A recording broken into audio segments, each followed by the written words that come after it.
ഏറ്റവും വലിയ വിലാപമായി ഉയരുന്നത് ഈ തെരഞ്ഞെടുപ്പിൽ LDF അധികാരത്തിൽ നിന്ന് മാറി നിന്നാൽ ഇന്ത്യയിൽ എവിടെയും ഭരണമില്ലാത്ത രാഷ്ട്രീയ പാർട്ടിയായി മാറും എന്നുള്ളതാണല്ലോ.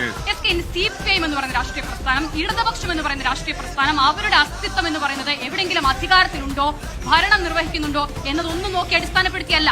ആ പ്രസ്ഥാനം രൂപപ്പെടാൻ, അത് ഈ നിലയിൽ കാണുന്ന രാഷ്ട്രീയ സംഹിതയിലേക്ക് പരുവപ്പെടാൻ പോലും കാരണം എന്താണെന്നുള്ളത് നമുക്കറിയാം. ചരിത്രാതീത കാലം മുതൽ അത് തന്നെയാണ്. ഒരു കാര്യം കൂടി സ്കെയിൻ, ഇപ്പോൾ ഈ വർത്തമാനകാല ഇന്ത്യയുടെ ഒരു സാഹചര്യം കൂടി ചേർത്ത് ഞാൻ അതിനെ വിശദീകരിക്കാം. ഇപ്പോൾ ഇന്നലെ മെയ് ദിനമായിരുന്നു, തൊഴിലാളി ദിനമായിരുന്നു. തൊഴിലാളി ദിനവുമായി ബന്ധപ്പെട്ട് ഇന്നലെ മെയ് ദിനം തൊഴിലാളി ദിനമാണ്. ഈ തൊഴിലാളി ദിനവുമായി ബന്ധപ്പെട്ട് ഇന്ന് രാജ്യത്തെ ഏറ്റവും വലിയ തൊഴിലാളി വിരുദ്ധ നയങ്ങൾ നടക്കുന്ന ഒരു ഇടത്ത് വലിയ സമരം തൊഴിലാളികൾ നടത്തുന്നുണ്ട്. അത് നോയിഡയിലാണ്. ഈ പറയുന്ന നോയിഡയിൽ, ഉത്തർപ്രദേശിൽ, നോയിഡ അടങ്ങുന്ന ഉത്തർപ്രദേശ് എന്ന് പറഞ്ഞ സംസ്ഥാനത്ത് കഴിഞ്ഞ നിയമസഭാ തെരഞ്ഞെടുപ്പിൽ ഇടതുമുന്നണി ആകെ മത്സരിച്ചത് 61 സീറ്റുകളിലാണ്. ലഭിച്ച വോട്ട് എത്രയാണെന്നറിയാമോ? 0.01%. കർഷക സമരം നടന്നു ഈ രാജ്യത്ത്. കേന്ദ്ര സർക്കാരിന് എല്ലാ നിലയിലും അവർ തീരുമാനിച്ചുറപ്പിച്ച കാര്യങ്ങളിൽ മുന്നോട്ട് പോകുന്ന ഒരു സർക്കാരിന് തീരുമാനത്തിൽ നിന്നും പിന്മാറേണ്ടി വന്നു. ആ കർഷക സമരത്തിന് നേതൃത്വം കൊടുത്തതാരാണ്?